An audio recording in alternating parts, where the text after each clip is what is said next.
Boa noite, Maria Angélica, Maro Yutovic, Cessar Fogo, Creone Regina, Angélica Aparecida, Nora, Veranice querida, boa noite para todo mundo que está aí, Ana, Nara Faria, Ricardo Lemes. Fiquem por aqui, porque agora é uma mulherada que entende muito de muita coisa e a gente vai explorar um pouquinho, né? Laís, você liga a câmera embaixo, tem um silenciar, um parar câmera, você clica nela e ela liga. Acho que a Tati pode fazer isso. Pode, Tati? Para a gente já colocar a professora Laís aqui? Ele está dizendo que aparentemente a sua câmera está ligada. Então, bota ela na tela para a gente ver.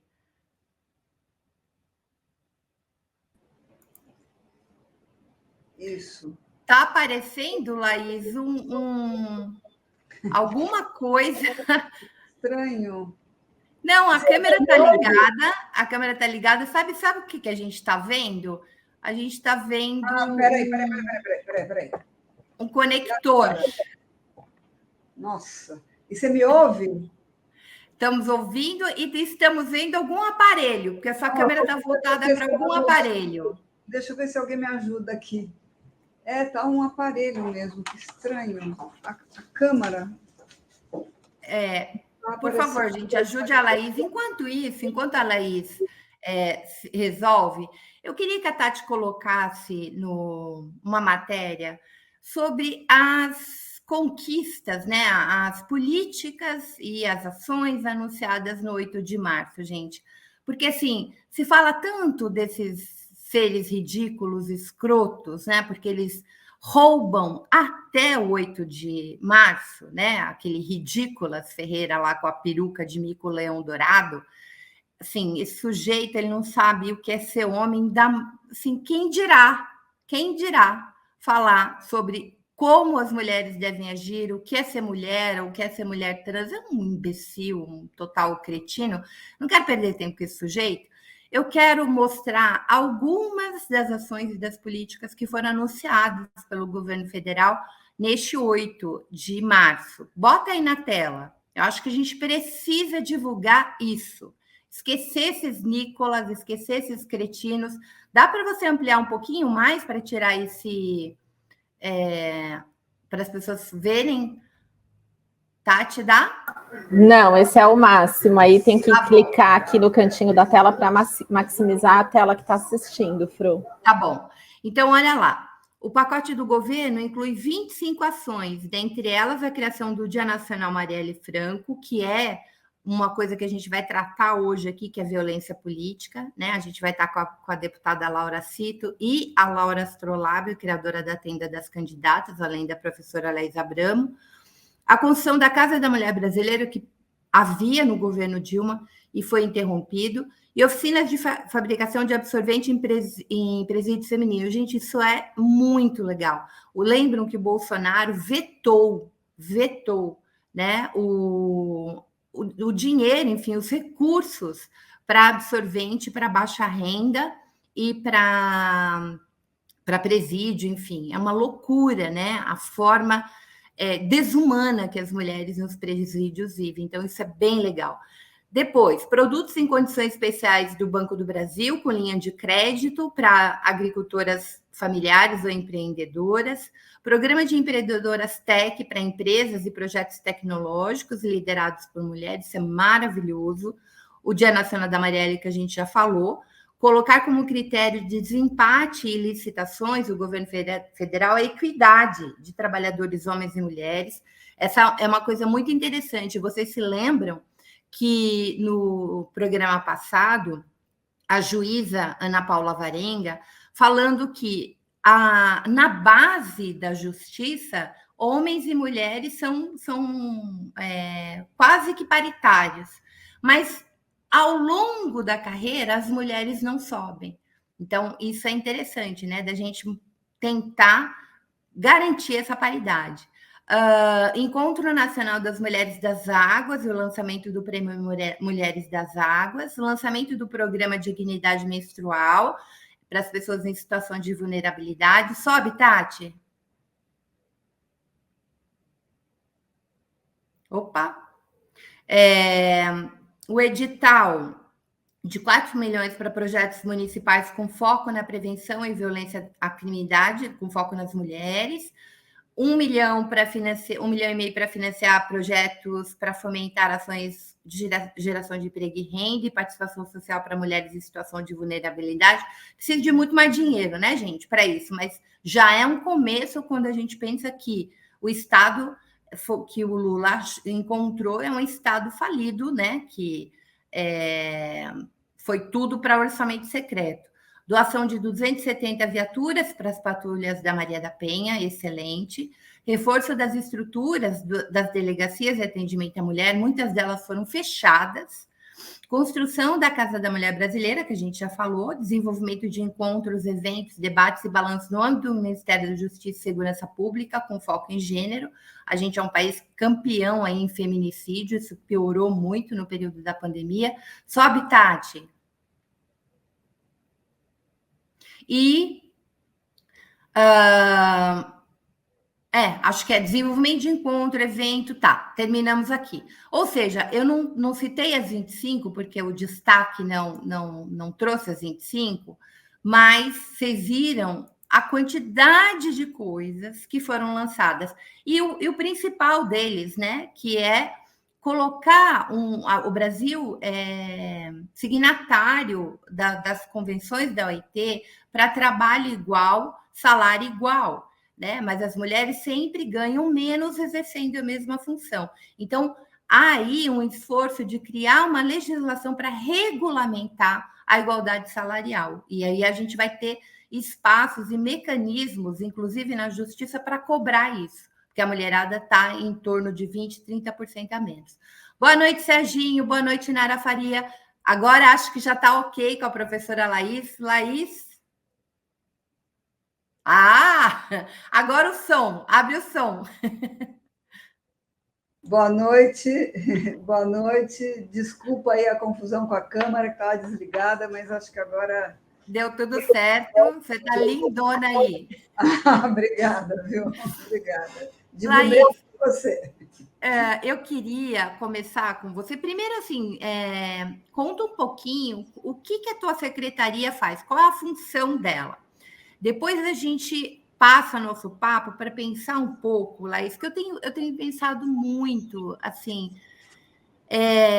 às vezes dá um pouco de desânimo, né? Porque você fala, meu Deus, entra ano, sai ano, quando a gente olha as estatísticas da violência, do mercado de trabalho, das nossas chances, a desigualdade está lá, ela é estruturante, né? E que raio de políticas a gente tem que fazer para que isso mude. Então, eu queria que você contasse um pouquinho, bem breve, né, o papel da sua secretaria, e depois a gente vai para conversar um pouquinho sobre essas desigualdades, e aí eu acho que é o grande pulo do gato, que é a economia do cuidado, que eu acho maravilhoso. Ok, vamos lá, vamos tentar. Você vai me orientando no tempo e nos temas que mais interessam, né? Queria primeiro agradecer muito esse convite de estar aqui hoje conversando com vocês. Então, a secretaria, como você disse, se chama Secretaria Nacional de Cuidados e Família, e ela acaba de ser criada, né? Ela tem exatamente 2 meses e 1 semana de existência, no Ministério do Desenvolvimento e Assistência Social, Família e Combate à Fome, né? Que foi reestruturado, como tantos outros, né? Que foram recriados ou criados nesse início de governo. Com o ministro Wellington Dias. Ministro Wellington Dias, exatamente. E o Ministério tem grandes temas fundamentais, né, como a questão de liderar aí a luta para que o Brasil saia de novo do mapa da fome, a reconstrução do Bolsa Família, que foi lançada semana passada, com um novo desenho, a reconstrução do cadastro único, essas são grandes... A reconstrução do SUAS, né, que também sofreu muito nesse período em termos de desfinanciamento, de tudo isso. Mas, então, essa secretaria foi criada no âmbito desse ministério, e o objetivo principal dela é avançar na construção de uma política nacional de cuidados no país. O que é isso? Eu acho que aí entra justamente muito nessa questão que você está falando das desigualdades estruturais que atingem a sociedade brasileira, e entre elas, evidentemente, a desigualdade de gênero, que é um é um tema central, né?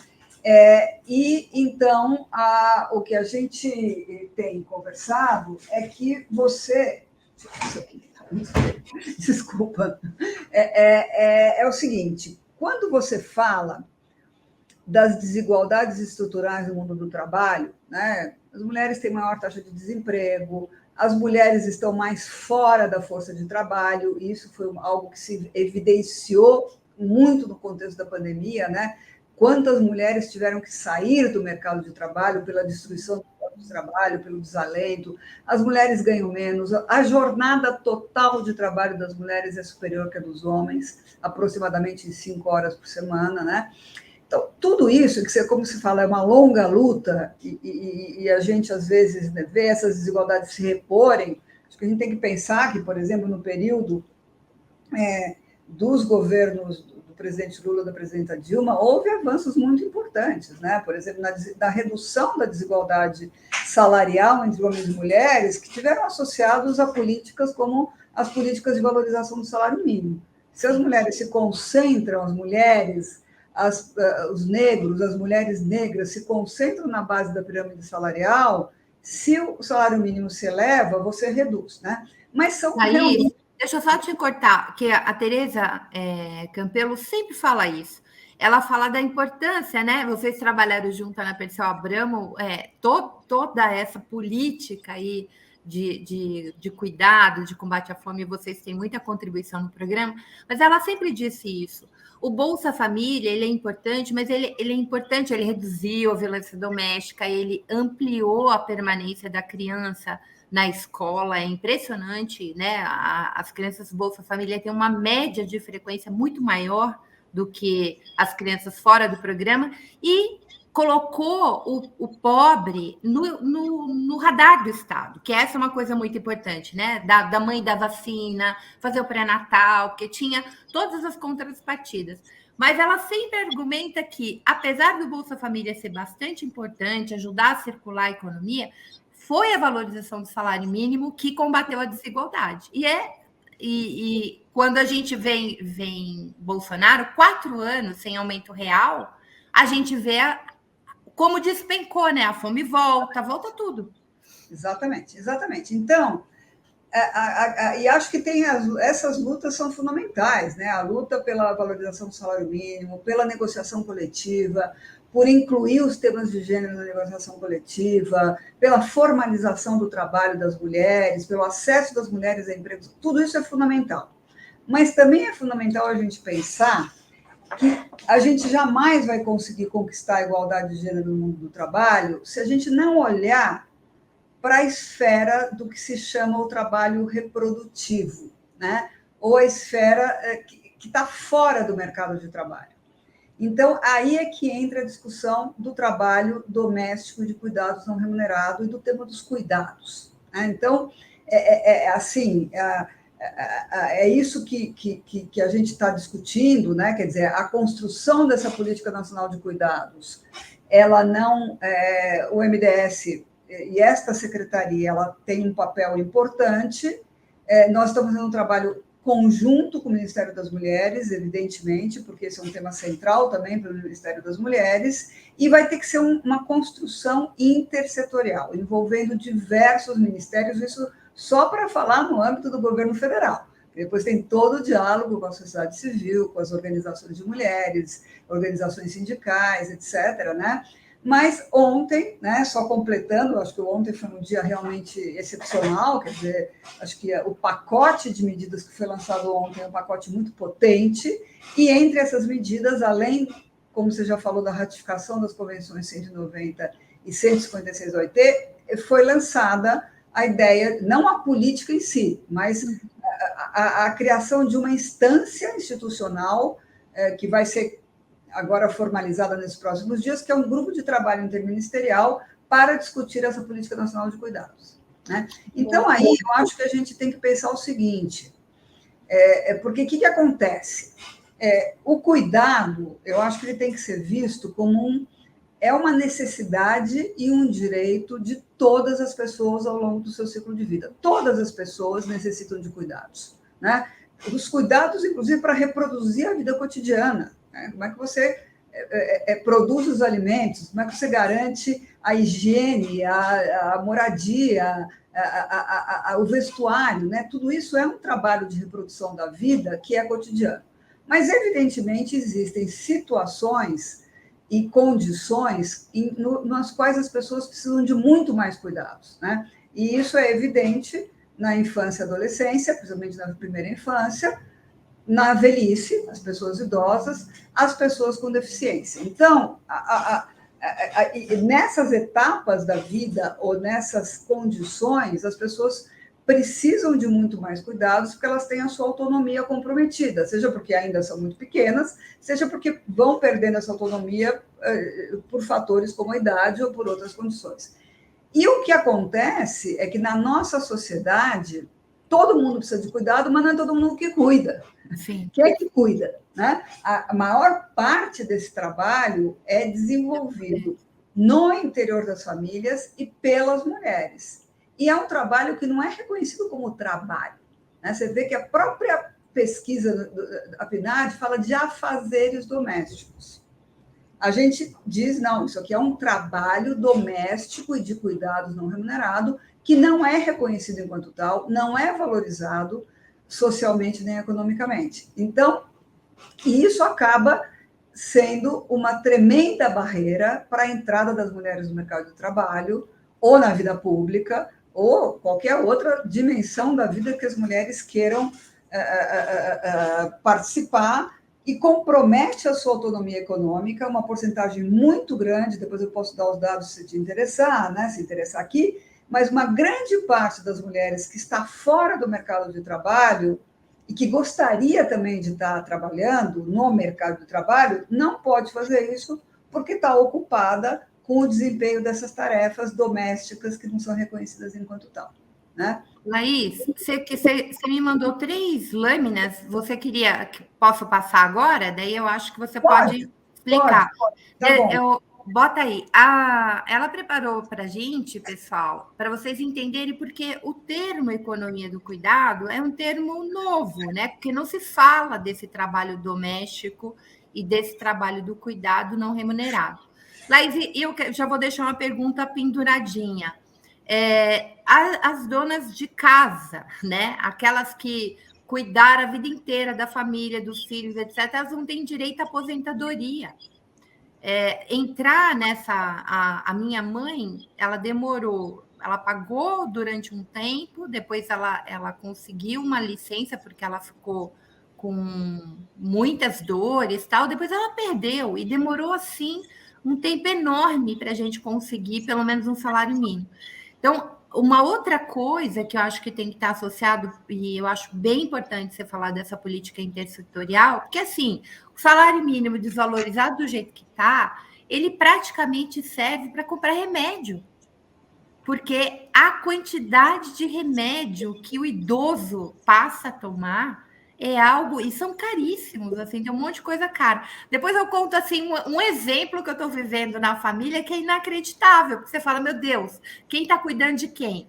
Assim, um pai idoso com diabetes, 10 quilos a menos do peso mínimo, a mãe com o braço quebrado, aos 82, e o filho com deficiência, e assim, absolutamente precisa de tudo. Fralda, dá alimento, dá banho, dá tudo. Você imagina uma casa, que essa é a casa da minha mãe. E a gente tem que se deslocar para lá, né? E ainda bem que eu estou num trabalho não o tempo inteiro, não presencial, então eu posso trabalhar de lá. Mas assim, você termina o dia exaurida, porque além disso, você tem que trabalhar no dia a dia. Então, assim, você fica pensando, não tem recurso que chegue para você ter 3 pessoas que precisa de cuidado. Uma única pessoa não dá conta disso, não. Exatamente. E essa é a realidade vivida por milhares, milhões de famílias brasileiras, certo? Então, pode passar, isso era só o título, assim, né? Por favor. Então, aqui é mais ou menos o que eu estava falando, né? Que o cuidado tem que ser visto como um direito.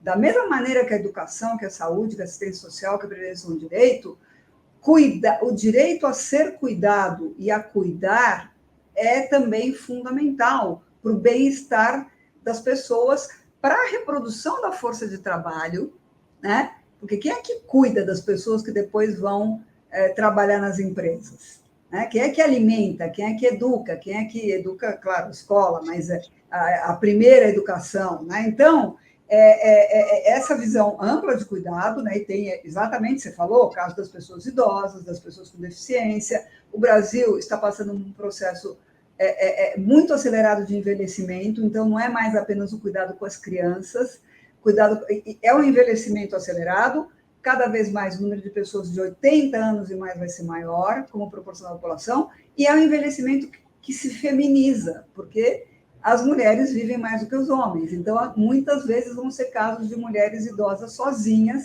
que as famílias se reduzem, que não vão, né? Então, todo o peso, como você acabou de exemplificar muito bem, está na família.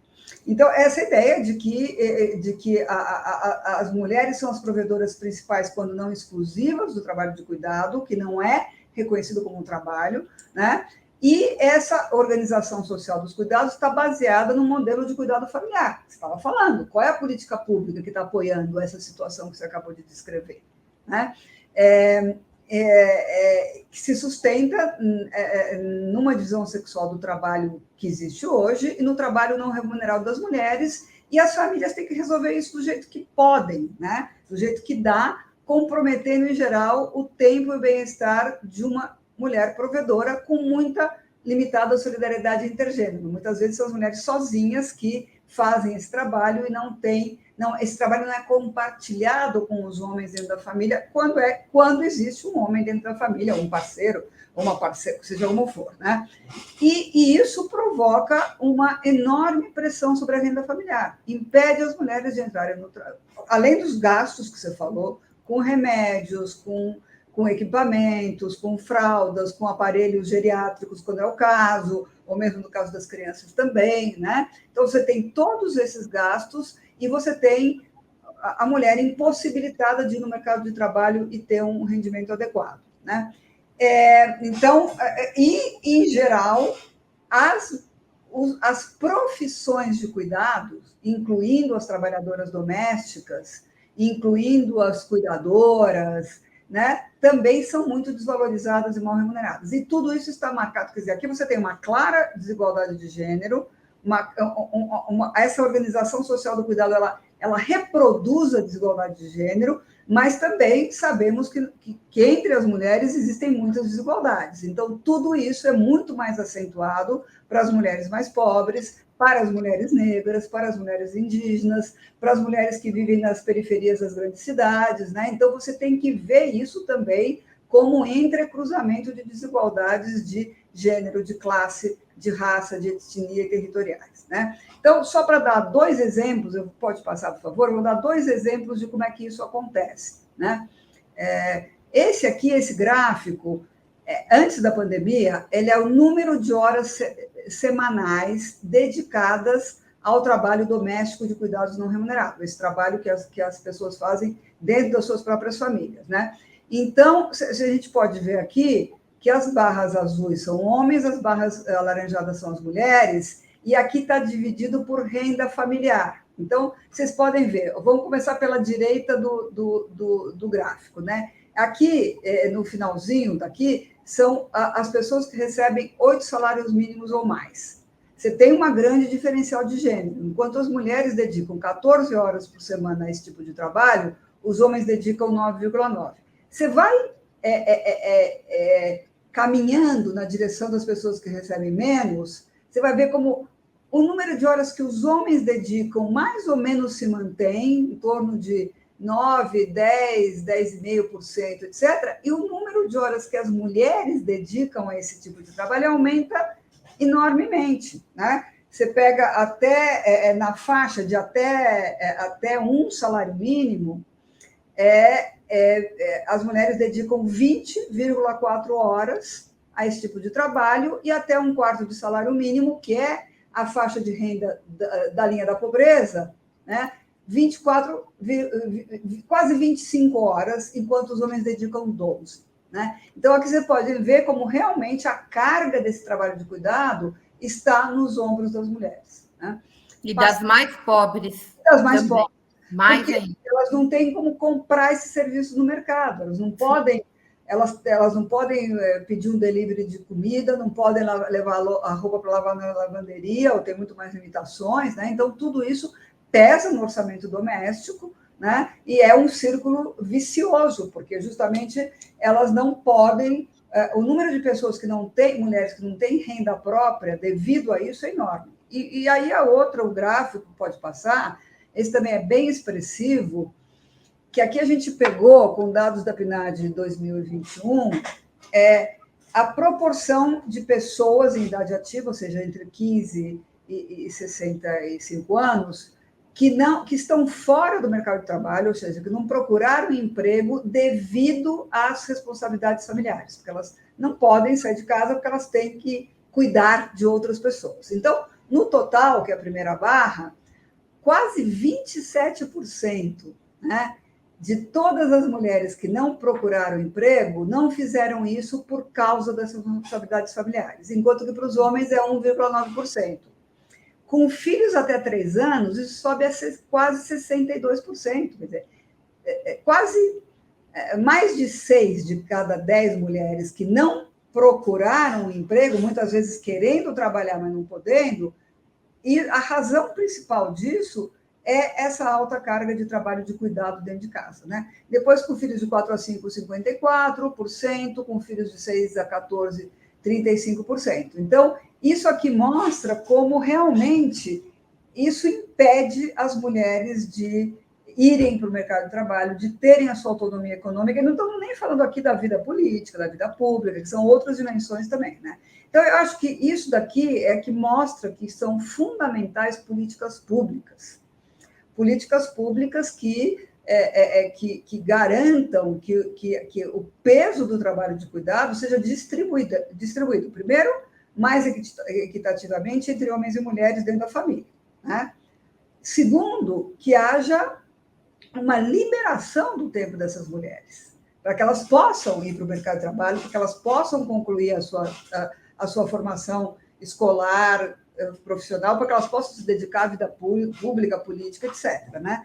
Então, e aí essas políticas são variadas, são múltiplas, vão desde as políticas de transferência de renda, que dão um recurso, né, para que, inclusive, elas possam comprar certos bens que são fundamentais para essa tarefa de cuidado, ou que liberem, basicamente, o tempo das mulheres e que apontem por uma redivisão dessa carga de trabalho no conjunto da sociedade, né? E nesse sentido, Laís, nesse sentido, quando você fala da negociação coletiva, é muito importante que homens que também estão na mesa de negociação briguem por creches e creche integral, né? É um direito da criança.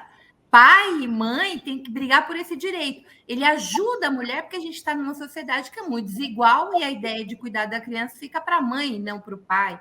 Mas a qualificação das mulheres, né? Especialmente das mulheres de baixa renda, da base do trabalho, ao se qualificar agora com uma legislação que vai brigar por salário igual para trabalho igual, você vai diminuindo esse fosso, não é isso?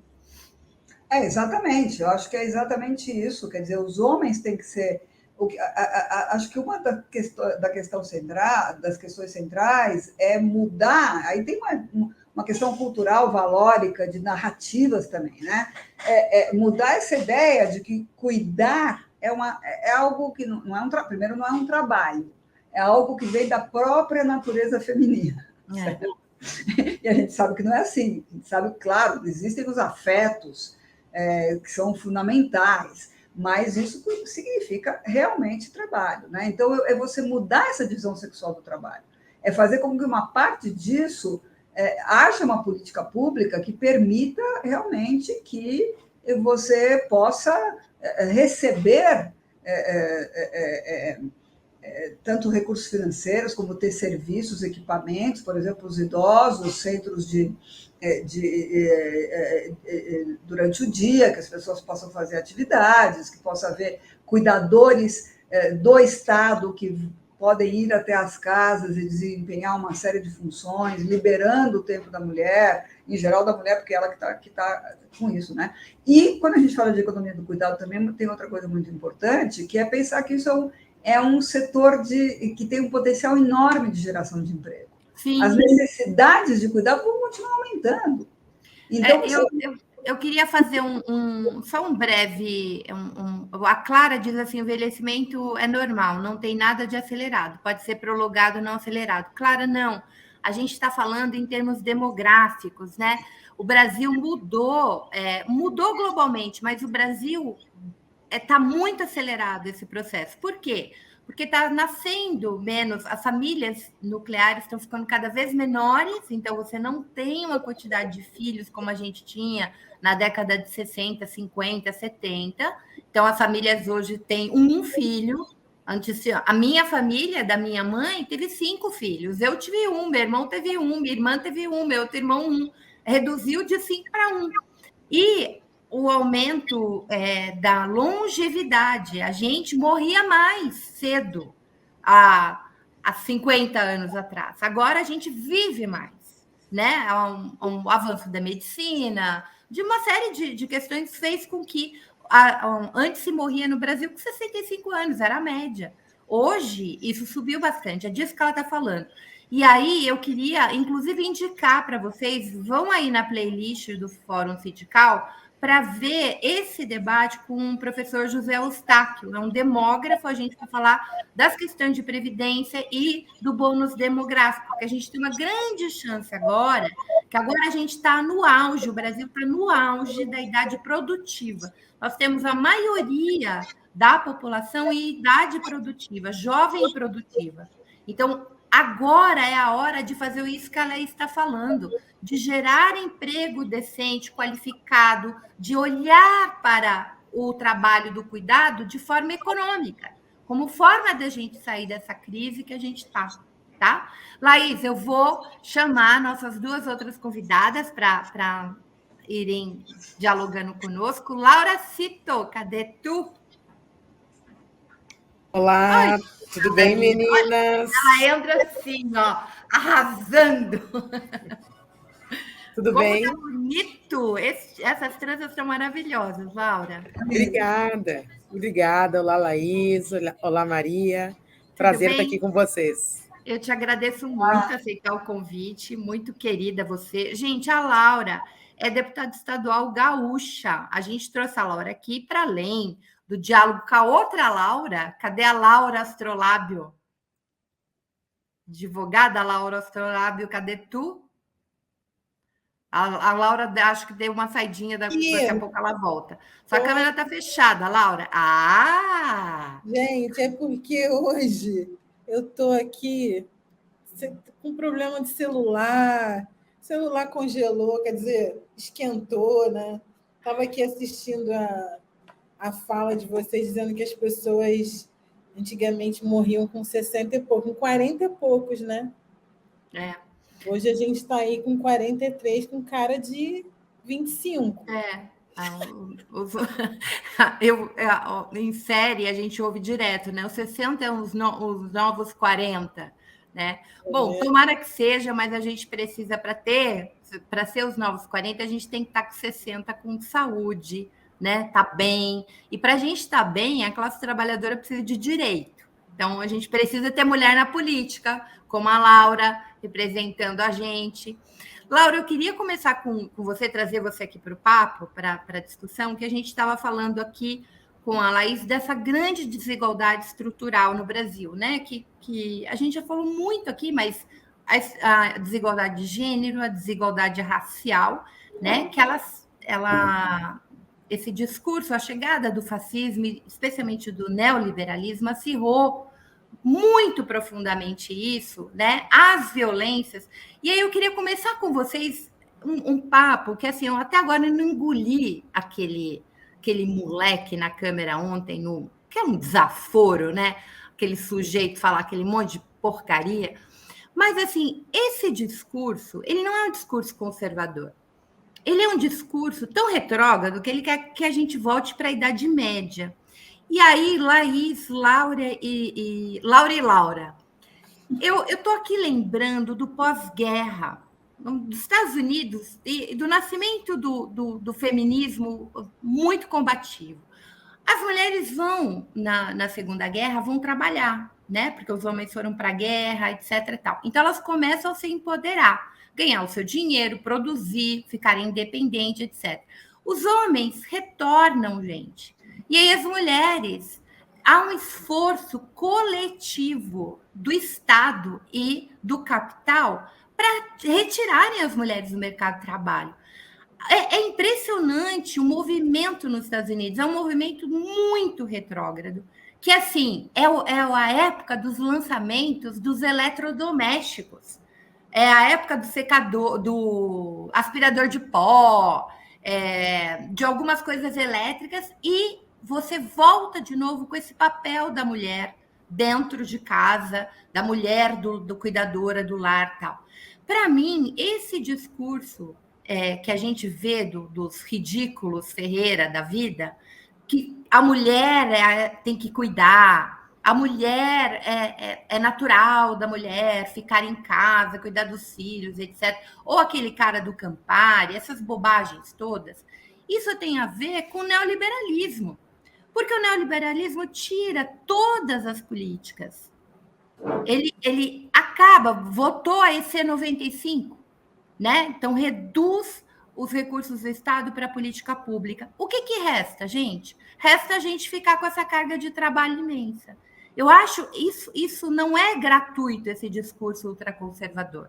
Ele vem para coadunar com esse horror que foi tirar recursos do Estado para combater a desigualdade. Estou louca de fazer essa comparação aí, Laís, Laura e Laura. Eu vou ficar assim, cito e astrolábio. Eu acho que a gente não consegue, por mais que historicamente o Brasil seja fundado na escravidão, seja fundado, né, no poder patriarcal, o neoliberalismo ele acirra isso num nível astronômico, né? Então a gente não está retrocedendo, gente. Não dá para chamar esses caras de conservadores. Eles são muito mais que isso. Eles querem que a gente volte para o século XIX. Ou não? Ou eu estou doida? Olha, Maria, literalmente eu acho que a gente quer que a gente volte para o século XIX mesmo. Quando eu vejo. Eu quero aproveitar e mandar um beijo para minha amiga Xará Laura, parceira aí de pegar uma praia. Mas, assim, de fato, nós vivemos um momento, e acho que vou fazer do ponto de vista do Brasil, um momento onde eles tentam reposicionar o lugar da mulher. E, para mim, obviamente, o marco do golpe contra a presidenta Dilma, para mim, é um marco singular sobre isso, porque nós tivemos a primeira mulher presidenta do país, e, na sequência, nós tivemos aquele texto que era Bela, Recatada e do Lar, né, um contraponto ao que era a primeira-dama Marcela Temer. Né? E, de lá para cá, nós vemos um avanço do discurso de ódio de gênero, né, se estruturar na opinião pública. Não que ele é novo, não que ele não existisse, né? Pelo contrário. Mas parece que é como um pêndulo que nós tenhamos tido um período com tantos avanços em direitos das mulheres, né? Onde dois marcos que nós temos mais expressivos disso é a conquista da Lei Maria da Penha, né, e transformar feminicídio em crime, né, especificar o crime de feminicídio, vou usar esses dois exemplos como um marco de um período onde nós tivemos um conjunto de avanços em relação às políticas para as mulheres no Brasil, e como se um pêndulo retornasse e tentasse, de certa forma, tentar nos colocar no nosso lugar, digamos assim, né, e construir, a partir disso, uma narrativa que polariza a sociedade brasileira sobre uma concepção de qual é o papel das mulheres. Obviamente que a nós, mulheres negras, o discurso ele é diferente, né? Ele não é diferente, ele é acentuado, né? Onde o marco sobre a nossa presença no espaço público é a nossa perda da nossa vida. Marielle é esse marco, né? Sobre a total incompatibilidade da nossa presença no espaço público, no espaço institucional, né? Então, esse é o marco do que nós vivemos.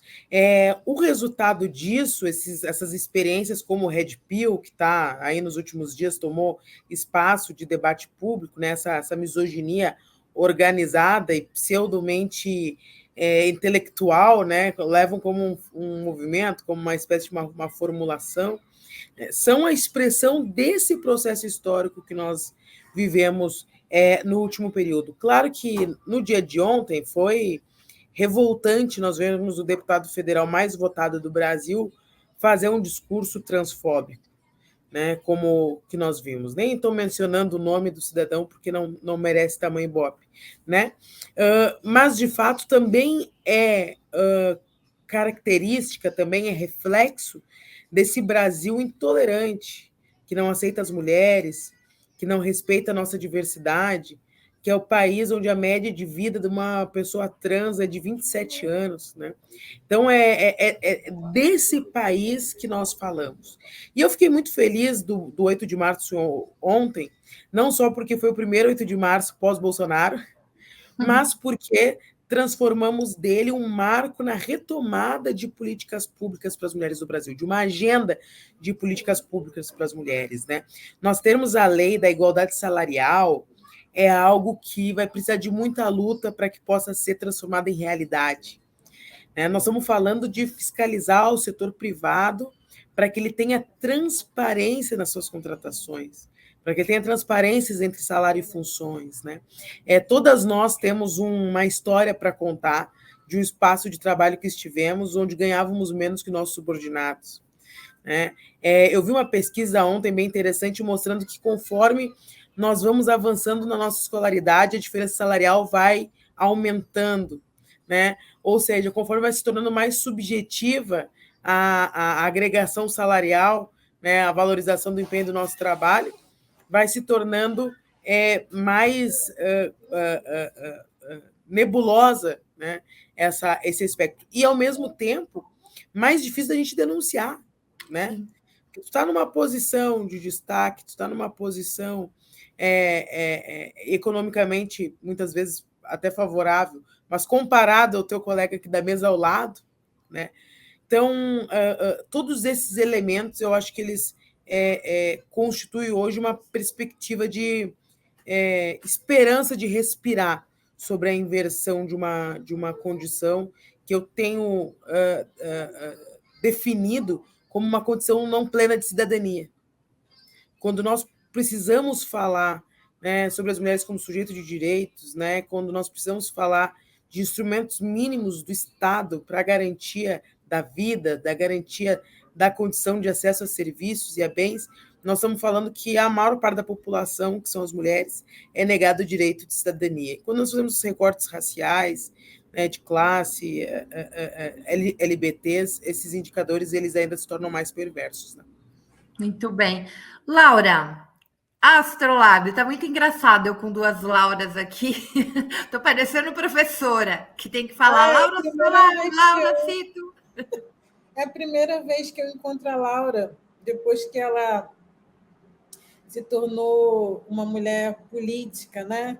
Aliás, ela sempre foi uma mulher política, a gente já é coautora de um livro juntas, Tem Saída, né? Ensaios sobre o Brasil, né?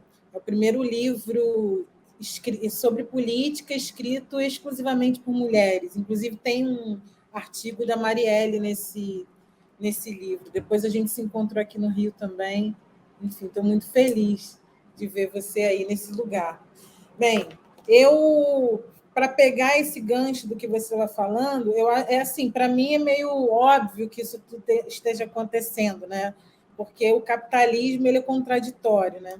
Então, quando chega a crise do capitalismo, e tem que matar pessoas, tem que subjugar a humanidade de vários grupos, e aí a depender do tempo, vai escolhendo que grupos são esses, né? Na Segunda Guerra Mundial, no Holocausto, foram os judeus, majoritariamente, aí negros também, gays, mulheres feministas, idosos, pessoas com deficiência, comunistas, enfim. E a gente tem essa coisa aqui no Brasil, que o negro, a gente já tem um sistema escravocrata, né, um histórico escravocrata. Então, nesses momentos, o negro vai ser apontado como aquele grupo que precisa ser perseguido, assassinado. Não à toa, no Brasil, existe um genocídio do povo negro já reconhecido pela ONU, né?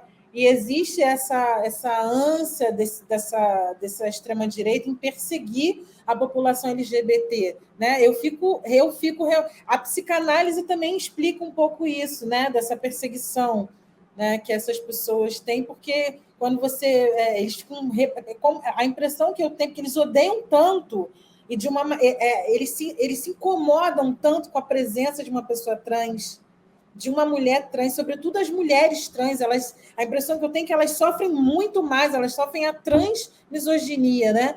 E a impressão que eu tenho é que eles devem ter um desejo muito grande por essas mulheres e que ficam reprimindo, né? Provavelmente eles devem ter sonhos todos os dias com essas mulheres.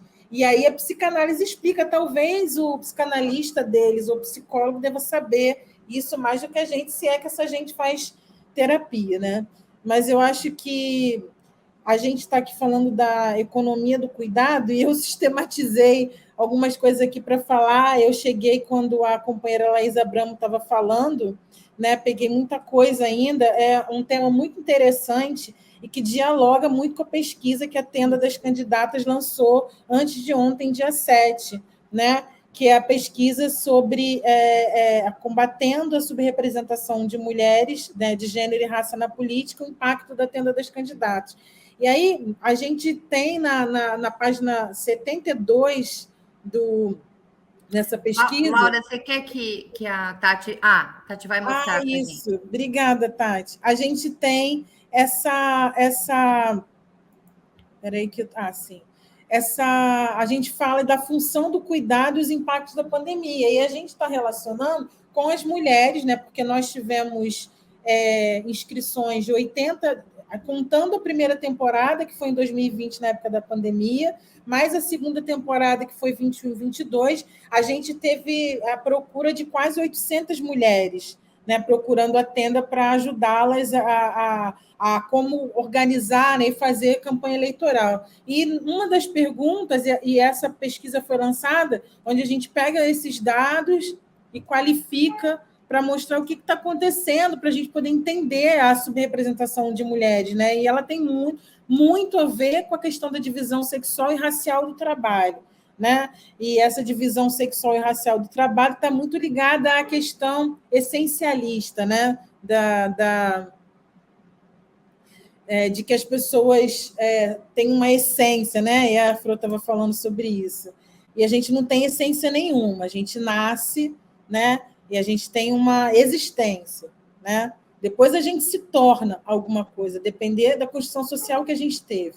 Então, a gente precisa ter muito cuidado ainda hoje, né? Ainda hoje, isso é um espanto para mim, que a gente tem que falar, que a gente tem que ter cuidado para fugir de essencialismos, né? Que ainda muita gente usa para justificar a subrepresentação de mulheres na política, por exemplo. Né? Então, a economia do cuidado ela nos ajuda muito a dar visibilidade ao trabalho invisibilizado das mulheres, né? E aí a gente, nesse sentido, que dialoga com a pesquisa aí, né? Que a pesquisa da Tenda, na pesquisa... a gente verificou, né, a incumbência da função do cuidado, né, que está aí na página 72, e quem quiser acessar a pesquisa, ela está online, é www.atendadascandidatas.org, aí vai em conteúdo, clica lá e vai aparecer a pesquisa para baixar, inclusive. Tati, põe nos comentários o link. Sobretudo na pandemia, né, como um dos obstáculos para o combate à subrepresentação de mulheres na política. Essa incumbência com a função do cuidado sobrecai majoritariamente em mulheres negras, que também são as mais subfinanciadas em campanha, né? E são as mais subrepresentadas. Então, assim, é um ecossistema, como a Flávia Oliveira falou. A gente estava no lançamento da pesquisa e a Flávia Oliveira e a Roberta Eugênio estavam falando, usando esse termo, né? Um ecossistema, né? A violência política de gênero e raça ela está envolvida toda em um ecossistema, né? E a Roberta falou uma coisa, e eu tenho que concordar, até porque a Roberta ela é especialista, né, em violência política de gênero e raça. Ela falou: é importante a gente não hierarquizar as violências, né? E por conta da subrepresentação, por conta do subfinanciamento, que é uma violência política, existe a subrepresentação. E essa subrepresentação existe também por conta dessa questão da economia do cuidado, né? De que sobrecai, sobretudo, majoritariamente em mulheres negras, né? Os dados que trabalhamos nessa sessão foram coletados na época da pandemia, né, como eu disse, em 2020 e também em 2021, 2022. Mais da metade das mulheres, aí na página 73, Tati, por favor, mais da metade das mulheres que procuraram a formação da tenda para construírem suas campanhas eleitorais ou trabalharem numa campanha para alguma mulher defensora de direitos humanos, desempenharam funções de cuidado durante esse período, ou seja, 60,1%, um total de 468 das 779 inscritas para 2020 e 2021. Além disso, também aproximadamente metade das inscritas, aí está na 73, nas 2 temporadas são mães, entre mães solo e as que dividem cuidados com seus parceiros. O que nos chamou a atenção foi que 2 em cada 3 mulheres negras e indígenas declararam ser responsáveis pelo cuidado de alguém. Em números, 64,8%, que é igual a 272 mulheres negras e 6 mulheres indígenas. Já no caso das mulheres brancas, 50,7%. 146 declararam que eram responsáveis pelo cuidado de alguém. Estou trazendo a questão, porque quando a gente faz a pesquisa, a gente considera gênero e raça, né? A gente faz uma pesquisa interseccional, até porque a gente pretende que essa pesquisa seja utilizada para a construção de políticas públicas, e é preciso considerar raça também, não só gênero, porque mulher não é uma categoria universal. E também, quando a gente fala de economia do cuidado, a gente não pode deixar de trazer o marcador racial, né? Porque senão a gente peca na análise e na qualificação dos dados. E quando comparamos os dados separados dos períodos, né, na temporada de 2020, que foi o período da pandemia, 50,5% declararam desenvolver atividade de cuidado e 49,5% declararam que não eram responsáveis pelo cuidado de ninguém. Já na temporada de 2021 e 2022, que a gente ainda estava na pandemia, né, principalmente 2021, mas já estava a gente estava mais assim avançado, né, de alguma forma, 63,2% declararam desenvolver alguma atividade de cuidado, enquanto 36,8% declararam que não. Ou seja, se alguém falar, mas esse tempo todo de cuidado é porque a gente estava na pandemia, mas em 2021 e 2022 a gente estava saindo da pandemia e aumentou, né? Então a gente não sabe dizer por que isso aumentou, porque será que elas ficaram desempregadas? Né? O que aconteceu? E aí tiveram que realmente... porque a maioria dessas mulheres, né, sobretudo as negras, trabalhavam com trabalho precarizado, né? E aí não podiam ir para a rua, e aí, enfim, perderam a fonte de renda. Quando analisamos a raça dessas mulheres, percebemos que as mulheres negras, aí está na página 75, Tati, mais do que as brancas, foram as principais responsáveis pelas atividades de cuidado durante a pandemia. E em 2020, das 194 inscritas, 61,2%, 60 mulheres negras, foram responsáveis pelo cuidado de alguém, enquanto 39,6%, 38 mulheres brancas, foram responsáveis pelo cuidado de alguém. Em 2021 e 2022, porque aí eu estou trazendo os dados separados, né? Das 585 inscritas, 65,8%, 212 mulheres negras declararam cuidar de alguém, versus 56,3%, 108 mulheres brancas declararam cuidar de alguém. Por esse motivo, né, que nós da Tenda redigimos, em parceria com a deputada Sâmia Bonfim, o PL 888/21, que prevê que durante o período eleitoral uma parte dos recursos do Fundo Eleitoral de Financiamento de Campanha e do fundo partidário possam ser utilizados para custear despesas com atividades de cuidado. Né? E aí entra, depois disso, a gente começa na pesquisa a falar sobre a maternidade e os dados sobre as mulheres na política e na maternidade, assim, na sequência, né? Que também entra na questão da economia do cuidado. A gente está na página 79. Então, a pesquisa é muito longa, né? Porque a gente trabalhou com dados de quase 800 mulheres, dados que a gente pegou de 2020 até 2022, e está no nosso site para quem quiser se aprofundar. Então, realmente tem tudo a ver com o que, quando eu mandei a pesquisa para a Fro, ela falou assim, nossa, essa pesquisa tem tudo a ver com a entrevista de quinta-feira sobre a economia do cuidado. Né? A gente percebe que parte dessa pesquisa, pelo menos, né, relaciona a subrepresentação de mulheres na política, sobretudo as negras, que são as mais subrepresentadas e as mais subfinanciadas, com o tema da economia do cuidado. Né? Precisamos de políticas públicas voltadas para as mulheres, considerando a interseccionalidade e, consequentemente, a economia do cuidado, porque as consequências desses temas não receberem a atenção necessária é que também alimenta a perpetuação da violência política de gênero e raça. Que é o que eu sempre digo, enquanto a sociedade não se acostumar em enxergar, né, nos cargos de poder mulheres negras, como a Laura está aqui hoje, né, eles vão sempre olhar e aí vai ser a única mulher negra. Quantas mulheres negras tem na Câmara, na Assembleia com você, Laura?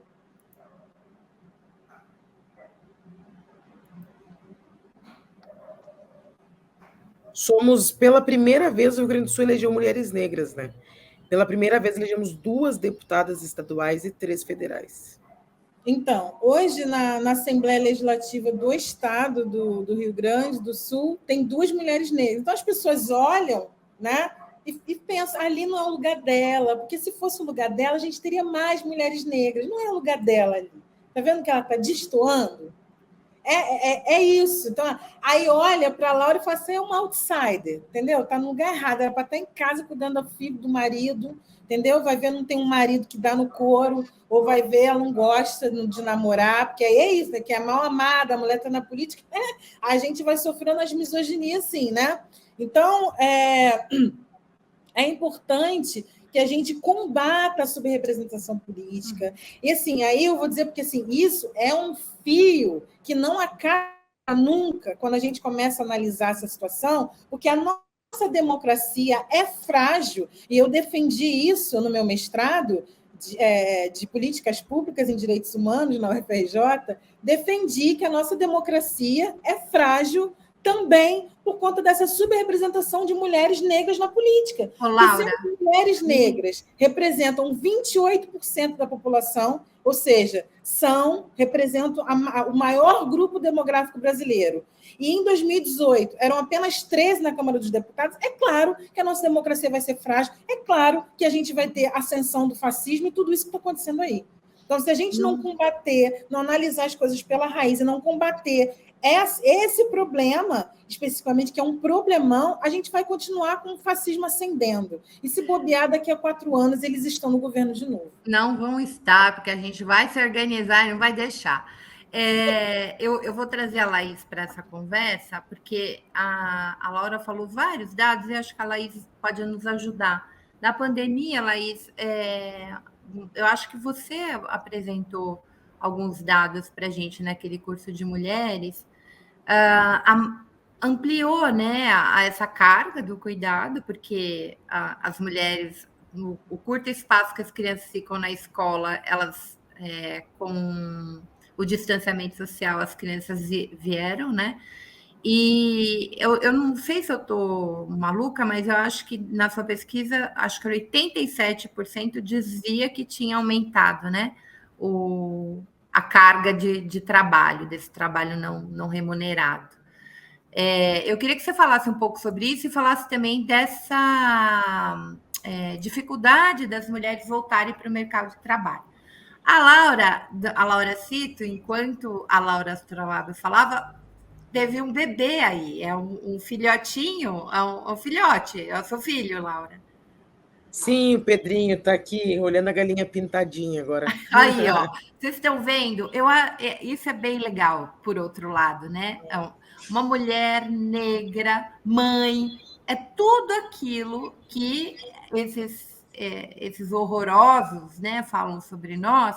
A gente está vendo a possibilidade e o empenho da Laura, que não deixou de ser mulher, não deixou de ser mãe, de exercer sua maternagem, e está na política, né? E tem que estar, porque não há como, minha gente, não há como a gente mudar esse quadro de imensa desigualdade estrutural se a gente não tiver os sujeitos, né? A mulher negra lá para legislar, para brigar pelas mulheres negras também, que é a maioria da sociedade. Então, assim, a gente tem um monte de homem branco dizendo o que é bom para nós. Então, é óbvio que a gente tem que ir para a política. É óbvio que a gente tem que ocupar esse espaço. Então, eu vou passar para a Laís, depois para a Laura. E, Laura, antes da gente encerrar esse programa, eu quero que você fale um pouquinho das ações, para eu não me esquecer, porque a gente vai emendando o papo, eu esqueço, das ações da Câmara, e especialmente do PT, em relação à denúncia de trabalho análogo à escravidão, né, que tomou conta aí, apesar na esfera pública ficar muita fala daquele vereador, o central, para mim, é a denúncia do trabalho escravo. E isso, para mim, tomou uma proporção menor, porque aquele babaca ficou falando dos baianos. Né? Então, assim, a gente perde o foco. Então, assim, esse programa ele traz de novo o foco. A gente quer falar, né, de que uma cadeia produtiva do vinho usa trabalho escravo. E o que a gente faz com isso? Laís, depois a Laura. Cito. Bom, eu não chamo Laura, mas minha filha chama, então não é muito bonito, só para uma nota de rodapé. Então, olha, eu acho que a gente teria aqui um monte de coisa para conversar, né? E efetivamente, eu acho esse debate realmente muito importante. Respondendo à pergunta da Maria, assim, esse dado que efetivamente, durante a pandemia, você teve uma enorme retirada das mulheres do mercado de trabalho, principalmente de certos setores, como, por exemplo, as trabalhadoras domésticas, né? Foram os setores mais afetados. Isso tem a ver com o fato da destruição de postos de trabalho que foram fechados, né?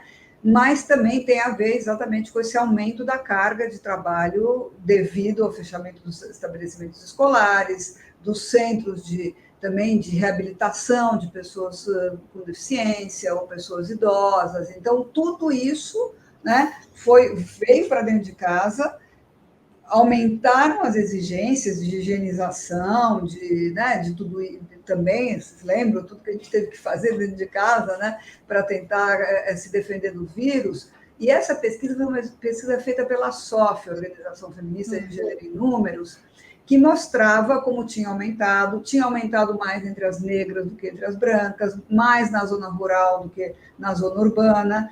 As pessoas, uma grande porcentagem, não tenho aqui exatamente na cabeça os números, mas uma grande porcentagem passou a cuidar de mais pessoas do que cuidava antes, inclusive, por exemplo, em geral, de filhos até 12 anos, mas também de pessoas idosas, de amigos, de vizinhos, porque eu acho que aí vem a coisa da coisa comunitária também, e da quantidade de pessoas idosas sozinhas, né, que teve que enfrentar a pandemia sem políticas públicas, então essa sororidade das mulheres também acabou atuando aí.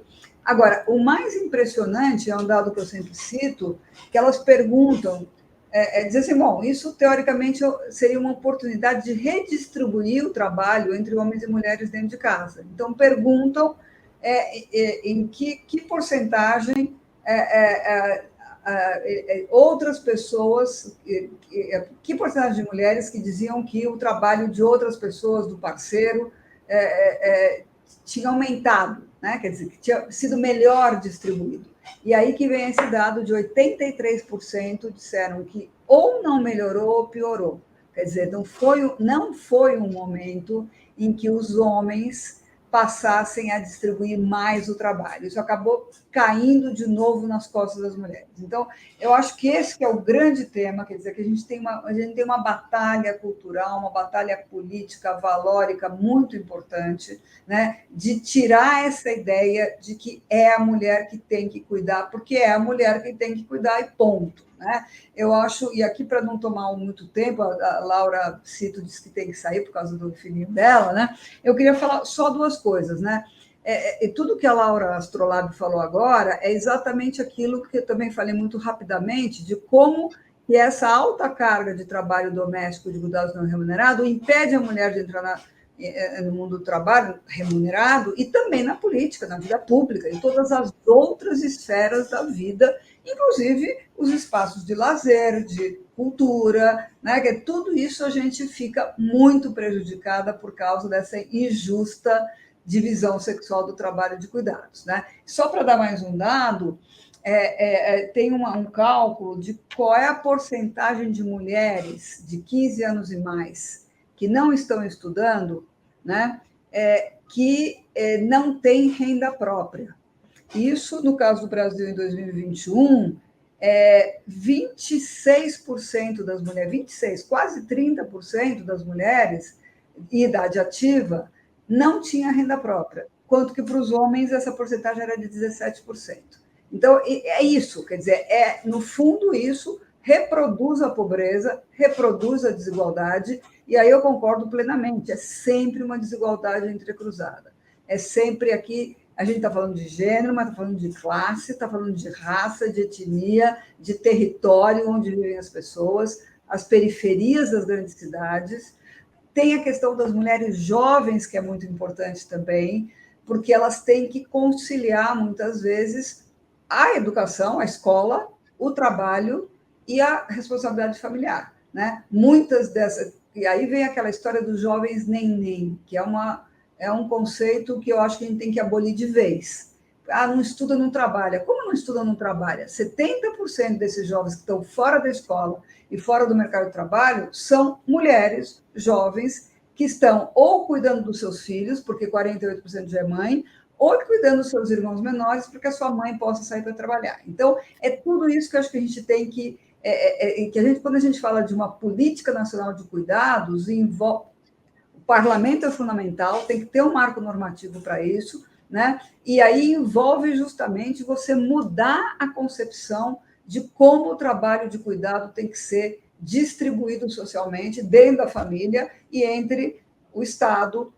Quem é o garantidor do direito ao cuidado? Tem que ser o Estado, né? Como é o garantidor do direito à educação, o garantidor do direito à saúde. Então, você tem que ter aí uma corresponsabilidade entre homens e mulheres dentro da família, você tem que mudar esse pacto de gênero dentro da família, mas também as empresas, o mercado e o Estado, né? Quer dizer, porque as empresas também funcionam assim, elas funcionam como se houvesse alguém em casa cuidando. Por isso que você tem longas jornadas, você não tem, né? Então, eu acho que é tudo isso que a gente tem que enfrentar, e nesse sentido, o envio da ratificação da Convenção 156 da OIT é algo fundamental, porque é uma convenção que diz que trabalhadores com responsabilidades familiares, homens e mulheres, não podem ser discriminados no emprego devido às suas responsabilidades familiares. E aí está dizendo, essa convenção está dizendo que a responsabilidade familiar é um dever e um direito de homens e mulheres, não é apenas das mulheres, porque aí vem tudo aquilo, né? Tempo de trabalho parcial para as mulheres, creche só para as mulheres. Mas não, você tem que pensar que isso é algo que tem que ser visto de maneira muito mais equilibrada entre homens e mulheres. Né? Muito bem. Laura, Cito, eu sei que o Pedro está aí já querendo a mãe, que está mais que na hora mesmo.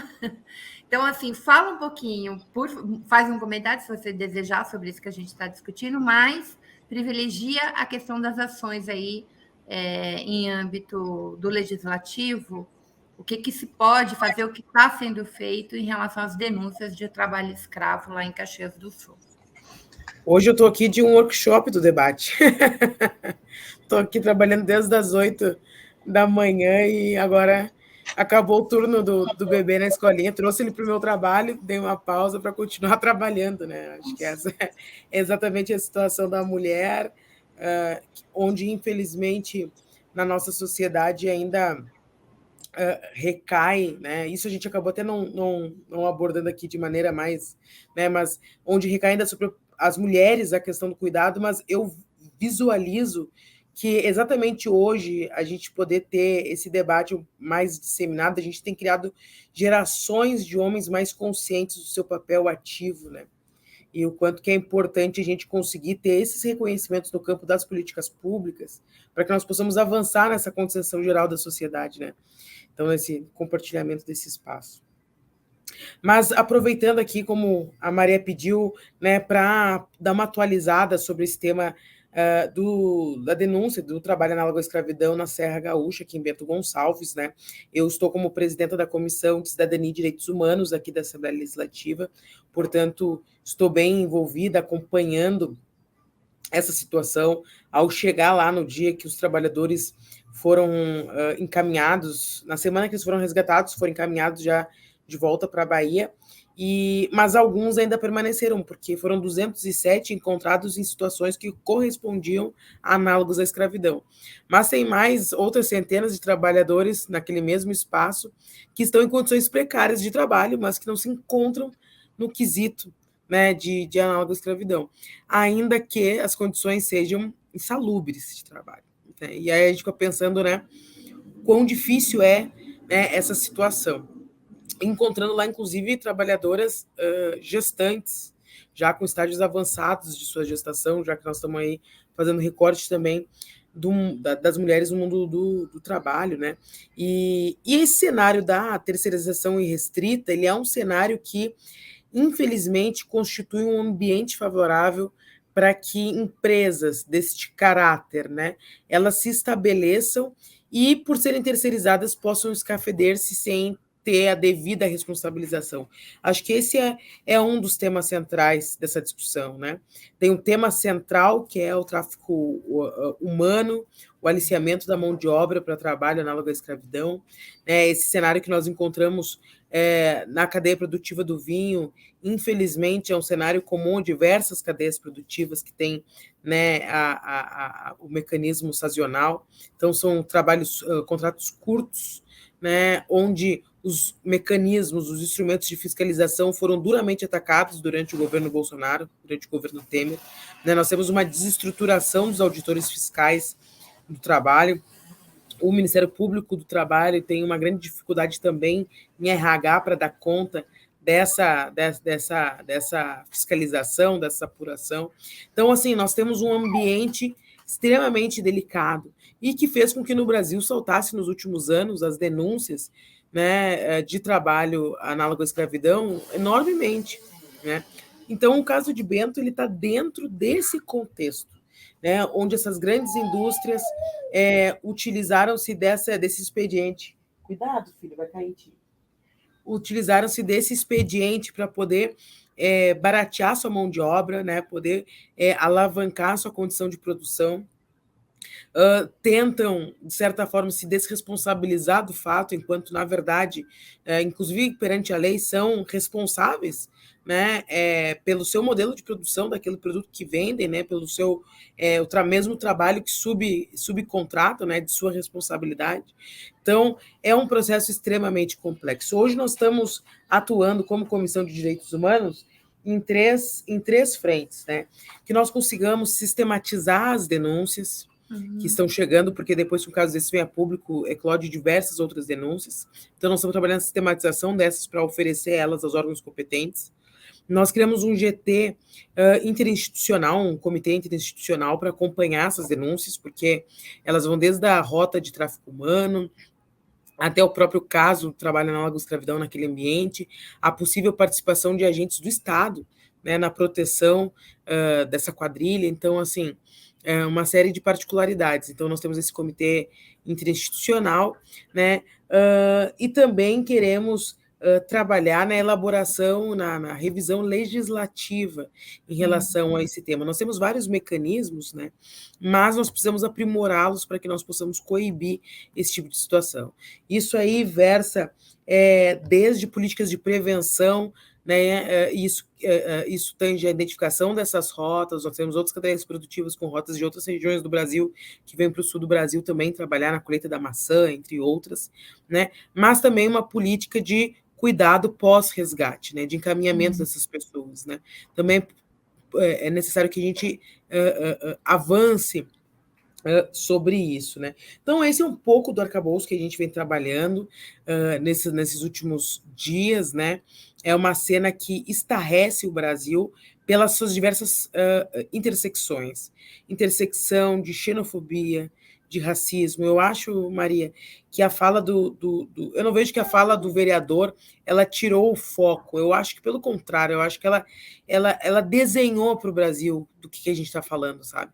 Quando ele expressou o conjunto de preconceitos, né, de racismo, de xenofobia, quando ele coloca de se aproveitar dos argentinos que estão numa situação econômica, né, delicada para poder importar mão de obra para estabelecer o mesmo modelo de produção, ele está dando um mapa do pensamento daquele setor econômico ali, né? Então ele explicita, traz a um grau maior para a população a dimensão do que é a cena que nós encontramos em Bento Gonçalves, que ela está dentro de uma lógica que uma parte da elite brasileira, né, com uma visão neocolonial, né, com uma herança escravocrata, estabelece com suas relações de trabalho, né? Nós vimos esse mesmo pensamento se reproduzir no debate quando a gente foi debater a PEC das domésticas, né? Sim. Então, assim, é dessa visão cultural que nós estamos falando, né, que acredita que os pobres têm que aceitar qualquer coisa. Eu fui para um debate esses dias numa rede de televisão aqui no Sul, com outro colega deputado, né, uma liderança bolsonarista, e aí ele começou se ponderando na discussão. Lá pelas tantas ele abriu o que ele pensa, né? Então, assim, que o pobre tem que aceitar que ele tem que aceitar, porque ele está numa situação tão ruim. Bolsonaro dizia oferecer que alguma coisa, é trabalho ou direito, lembra? Exatamente. Ele dizia, esse seguidor dele, deputado aqui, colega, dizia o seguinte: não existe essa história de trabalho digno. Trabalho é trabalho.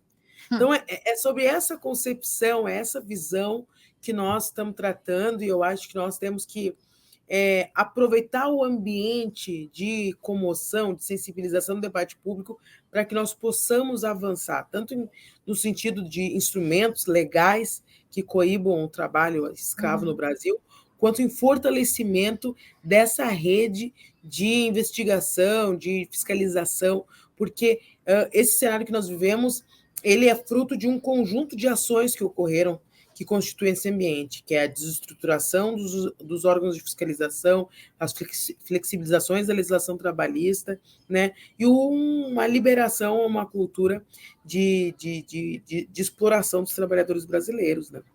Laura, quando você tiver mais tempo, a gente vai voltar a essa discussão, eu quero você aqui. Claro, gente. Eu chamei a atenção do fato que essa coisa da rede, né? O que o idiota fez ontem foi para bombar nas redes, né? Essa coisa bem da extrema-direita de sair imitando. Mas a gente ficou sem ouvir o que vocês estão fazendo, as oitivas. Então, assim, teve trabalhador que foi torturado, choque elétrico, porque não era só vivendo num canil, né, dormindo em condições horrorosas, tal. Eles eram violentados. Sim. Violentados, só faltou colocar, amarrar, enfim, e pôr no pelourinho. Então, é neste sentido. Obrigados a comer comida estragada, né? A utilizar uniforme molhado. E a gente tem, gente, nós temos, e eu acho que esse debate é um debate que precisa ser feito e não foi. Na nossa Constituição, né, o direito social da terra, você tem dois crimes que você pode perder a propriedade, da função social da propriedade, que é o trabalho escravo e o plantio de drogas. E ninguém fala disso, não se debate isso. Então, é essa questão. que a gente tem mecanismos da devida diligência, que o que a gente ouviu dessas empresas? Era terceirizada, e daí? É uma cadeia produtiva e tem que se ter responsabilidade em toda a cadeia, né? Então a gente precisa também regular isso. Então, são essas questões que eu acho que a gente tinha que trazer para o debate. E aí ficou muita fala preconceituosa, xenofóbica, etc., do sujeito, que acaba não fazendo com que a gente discuta o real, a questão concreta. Que esses canalhas existem, que esses senhores escravocratas do século XXI existam, né? E seus capatazes, porque esse daí é um capataz, né? Da escravidão do século XXI. Nem sei se ele tem terra, nem nada. Mas o problema é outro, e a gente tem que ver como é que a gente vai atrás disso e elimina isso. Porque é inacreditável, né? Que esses sujeitos continuem lucrando, se apropriando aí da terra, usando de trabalho escravo, e nada acontece feijoada, sabe? Eu tô muito revoltada. Sim, Eu sim. acho que a gente tem que ir para os debates concretos e reais, o que a gente faz. Porque, assim, a gente teve o escândalo da Americana. Quando a gente ouviu o Sucupira dizendo que o Brasil era um Brasil do coitadismo e um Brasil sem justiça. Cadê a justiça em relação ao rombo que esse sujeito fez? A quantidade de trabalhadores que ficaram desempregados e de prejuízos dado. Cadê? Então, assim, a gente precisa fazer esse embate, gente. Porque justiça social também vem quando a gente pune esses sujeitos que nos tratam como lixo cotidiano. É isso. Laura, Vou aproveitar aqui para... Oi? Não, eu aproveitar para me despedir. Se despeça que tem cuidado do Pedrinho, e a gente termina aqui com Laís e Laura. Tá, agradeço muito, muito, muito o espaço. Hoje acabei ficando atrapalhada aí com a questão do bebê, mas faz parte da nossa existência, nossa dinâmica aí do dia a dia. Quero mandar um beijo para a Laís, um beijão para a Laura, né? Sigamos aí juntas lutando. Beijão. Beijo, querida. Bom, mulheres, a gente está indo para os nossos encerramentos. Teve gente aqui denunciando genocídio, mas eu queria destacar falar da Nara Faria, que eu acho que ela resume muito o desafio que a gente tem. Ela diz: ouvindo a descrição da minha vida, cuidei de todos. Agora, 55 anos, desempregada, sem profissão, sem direito à aposentadoria. Todos que cuidei já morreram e nada nem ninguém para minha velhice. Então, é muito forte, né? E essa é uma realidade de muitas mulheres. Então, eu queria que vocês encerrassem um pouco dando esperanças, né? Para mulheres como a Nara Faria. Eu vou deixar a Laura e depois a Laís e a gente encerra, tá bom? Isso que a Nara falou é uma preocupação que já me acompanha há muito tempo, né? Porque eu trabalhei em sindicato, né? A minha vida toda, e a gente teve muita reforma previdenciária, né? Quando acho que o foco está aí, não é só a questão do trabalho, da economia do cuidado, a gente também está falando de direito previdenciário, né? A gente tem uma questão com a previdência no nosso país. Várias reformas, sempre contra o trabalhador e sempre com a mesma desculpa, né? Mesmo quando o direito está lá na Constituição, como cláusula pétrea, que não pode ser alterada, e os sindicatos entram com as ações, alegando que não pode, mas aí sai sempre uma decisão do STF dizendo que não, mitigando, né, esse direito, e acaba a reforma passando. E, enfim, é muito complicado. Eu acho que uma luta que precisa ser travada no Brasil pela reforma da Previdência, e eu acho que a reforma da Previdência, né, no sentido de retornar, mas aí a gente também tem que pensar, né, que quem começou com a reforma da Previdência depois da Constituição foi a FHC, né? Eu acho que foi em 1998. E aí, mas depois os governos Lula também fizeram reforma, né? Então a gente precisa debater como é que a gente restaura isso de maneira a garantir que mulheres possam se aposentar com 60 anos, né? a gente tem que entender como é que funciona essa questão do amparo aí da Seguridade Social. É uma questão que me afeta também, né? Acho que se você não é um servidor público, afeta os servidores públicos, porque quando tem reforma da Previdência, aí tem regras de transição, aí não se enquadra, eles ficam desesperados, eu não vou me aposentar nunca, ou então sai uma galera desesperada para se aposentar correndo, e aí tem, enfim, é meio que uma bagunça a questão previdenciária no Brasil. Então, eu acho que a gente tem que cobrar um pouco do Ministério da Previdência Social para falar um pouco sobre a questão do trabalhador precarizado e da previdência desses trabalhadores, né? Eu acho que o Ministério do Trabalho falou outro dia alguma coisa sobre o Uber, falou assim, a gente vai fazer isso aqui e se o Uber não gostar, lamento, né? É tipo, tem que fazer a mesma coisa, o Ministério da Previdência precisa se manifestar também para falar sobre aposentadoria, porque esses trabalhadores precarizados estão se aposentando. E como é que a gente faz? Né? É uma tristeza muito grande a gente olhar e isso que ela traz aqui para a gente é uma pessoa que perdeu o direito ao futuro. Que ela traz para a gente exatamente isso. Tipo, eu não estou tendo direito ao futuro. E aí você perde também as esperanças. E um povo sem esperança é o quê? O que acontece, né, naturalmente, com um povo que perde a esperança, que olha e não vê um futuro. Laís? Tá fechado, Laís, seu microfone.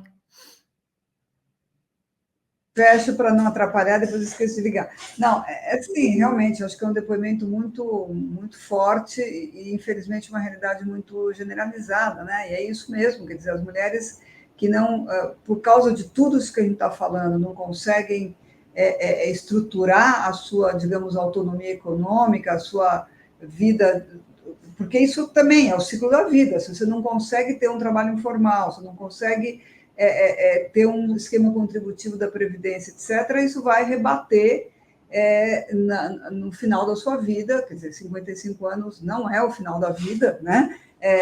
A gente está falando justamente como amplia a expectativa de vida, mas é essa realidade de uma feminização do envelhecimento, e que a gente falou em termos demográficos, né?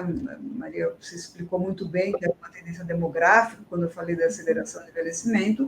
Então, isso reforça a necessidade de que o cuidado não pode ficar nas costas das mulheres.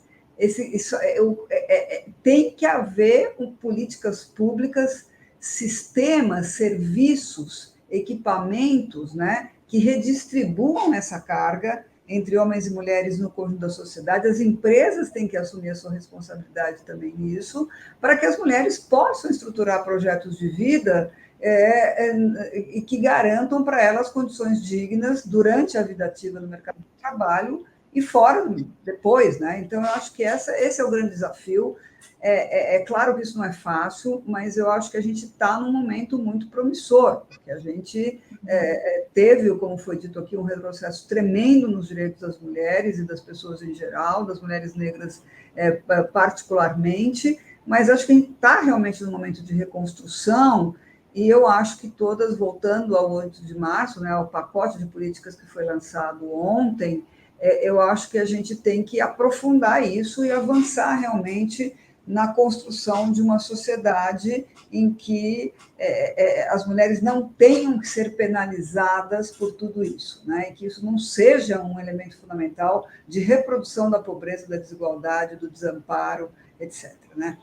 É mais ou menos isso. É claro que eu não respondi a questão concreta assim, da situação dela, mas eu acho que é por aí que a gente tem que tentar fazer com que as políticas públicas se dirijam para essa ideia, para essa concepção, né? E da plena igualdade de homens e mulheres na sociedade, né?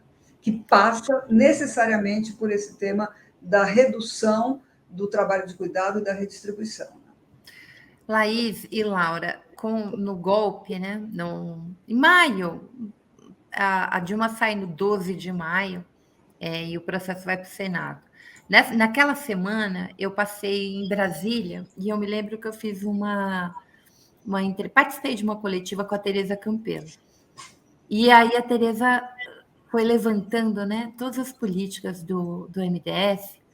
Eram 120 políticas, gente. E logo depois, assim, e eu fiquei muito encantada, porque tinha coisas que a gente não sabia. Eu estou muito feliz, Laís, com a criação da sua secretaria. A Secretaria dos Cuidados, eu acho que vem coisa muito boa por aí. Confio muito no seu trabalho e eu fiquei muito feliz quando eu soube que você tinha ido para essa secretaria. E aí, passado um tempo, eu saí dessa entrevista. Logo depois, teve uma guria no Rio Grande do Norte que se formou e ela levantou inchada na formatura dela. Eu fui atrás dessa menina, eu falei assim, eu tenho certeza absoluta que esta menina é filha das políticas públicas do governo Lula e Dilma. Tenho certeza absoluta. Absolutamente tudo da inclusão social dessa guria, tudo, gente, tudo. A Luz chegou lá com Luz para Todos, o Bolsa Família, e era assim, uma política atrás da outra. Ela era fruto daquilo, e ela estava se formando, né? Um dia eu fiz um programa aqui com a Tereza e trouxe ela, porque ela era o exemplo puro, né? Do que as políticas públicas podem fazer, né? Do que a inclusão pode fazer. Agora, no relançamento do Bolsa Família, apareceu a cientista, né? Que é igualzinho, é isso, é essa trajetória, né? Essa trajetória muito empoderadora, né? Que a gente sabe que a política pública pode fazer e muito transformadora. Por isso eu não gosto quando eu ouço as pessoas falar, só incluiu pelo consumo. Não é verdade. Não é verdade. Essa é a maior injustiça. Não foi à toa que o golpe aconteceu. Ele aconteceu porque ele estava exatamente com essas políticas públicas combatendo essas desigualdades estruturantes. Então, eu confio muito, Laís. Tenho uma esperança muito grande, né? Nossa, eu te agradeço muito, mas responsabilidade. Eu sei, mas eu sei que tem essa vontade, né? Essa vontade política, tem um conhecimento da realidade, tem a sensibilidade que a gente não pode continuar nessa situação. Eu conheço o trabalho da Laura, ele é empoderador, é cada mulher incrível que passa pela essa tenda e foi eleita vereadora, deputada estadual, deputada federal. Laura, é um trabalho maravilhoso isso, né? Tomara que a gente consiga ampliar a tenda muito, muito, muito. Conte comigo para o que precisar, porque é um trabalho fundamental a gente levar mulheres pretas para dentro do espaço institucional. E com isso, a Nara está aqui emocionada, ela acredita na construção. Vai, Nara. Em 55 anos, dá tempo ainda, mulher. Vai estudar, vai atrás, porque tem muita coisa, a gente tem uma vida inteira pela frente. Então, ergue essa cabeça e bora, porque a gente está reconstruindo esse país. Então, vamos fazer isso junto com sororidade, né? Uma apoiando a outra e enfrentando essa violência cotidiana contra nós em todos os sentidos, violência econômica, violência física, violência política, todas elas. Eu queria agradecer imensamente quem ficou com a gente até aqui e agradecer imensamente Laura Laís e Laura Cito por essa companhia. Eu adoro fazer programa com mulher. É uma coisa assim que eu falo, ai, que delícia que vai ser hoje. A gente vai conversar sobre coisas que nos interessam, que é muito importante. Eu fico muito feliz de ter vocês aqui. Beijo imenso, Laura. Beijo imenso, Laís. Adoro estar aqui também, faz um tempo que eu não venho. Estou de volta aí. Linda e careca. Careca. Quando eu for para Brasília, eu vou lá na Laís, na secretaria, para levar a pesquisa da tenda, o kit tenda, e falar sobre a tenda, nosso apresentar. Vamos marcar. Eu já baixei aqui e vou distribuir para a minha equipe a pesquisa, viu? Oba! E eu queria agradecer a Tati. Olha, gente, este é um programa feito integralmente por mulheres. A mediadora, as entrevistadas e quem está nos bastidores. Tati, querida, vai cuidar dos filhotes, que eu sei que você está aí no desespero. Beijo imenso. Obrigada, estamos aqui à disposição para conversar sempre. Tchau. Beijo. Tchau.